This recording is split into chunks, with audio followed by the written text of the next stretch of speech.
कुरुक्षेत्र युद्ध के अंत में एक दिन पंच पांडव ने यह जानने की इच्छा व्यक्त की कि कलयुग कैसा होगा। भगवान ने उन पांचों को जंगल में भ्रमण करने की सलाह दी और कहा कि उनमें से प्रत्येक को अलग अलग दिशाओं में यात्रा करनी चाहिए और जंगल में दिखाई देने वाली घटनाओं के बारे में मुझे बताना चाहिए। पंच पांडव ने जंगल की ओर अपनी यात्रा शुरू की। युधिष्ठिर ने 2 दांतों वाला एक हाथी देखा। ये देखकर वो काफी हैरान हो गए। उन्होंने आकर वासुदेव श्रीकृष्ण को यह बात बताई। श्रीकृष्ण ने कहा कि कलयुग में लोग स्वार्थी और मतलबी हो जाएंगे। दूसरे शब्दों में वे समान हैं लेकिन कार्य पूरी तरह से अलग हैं। बाकी वादे मेल नहीं खाएंगे। भीम एक गाय को अपने बछड़े को चाटते हुए देखता है लेकिन बछड़े को एडम के छिलके को चाटने से रोकता है जिससे खून बहने लगा है।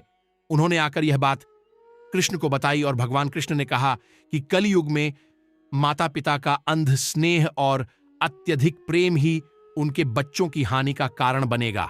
उदाहरण के लिए बच्चों को आंकने से वे नासमझ और आश्रित हो जाएंगे जो उन्हें भविष्य में सामान्य और स्वस्थ जीवन जीने में बाधा उत्पन्न करेगा।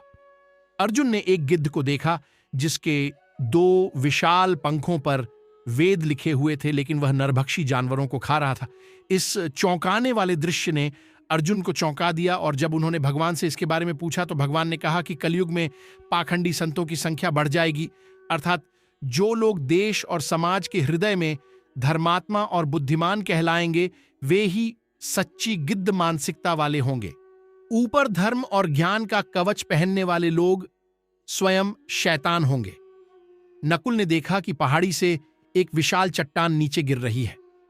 किसी भी पेड़ में उसे रोकने की शक्ति नहीं है और वह भयानक गति से नीचे आ रहा है, सब कुछ नष्ट कर रहा है।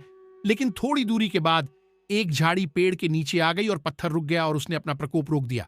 जब यह घटना परमेश्वर को बताई गई तो उन्होंने कहा कि कलयुग में मनुष्य के पापों की मात्रा उस पत्थर के समान होगी जो उसके जीवन को नष्ट कर देगी। यह पूरे समाज को विनाश की ओर ले जाएगा। परंतु यदि कोई मनुष्य सच्चे मन से केवल मुझे ही याद करेगा तो मैं उसकी सभी संकटों से रक्षा करूंगा।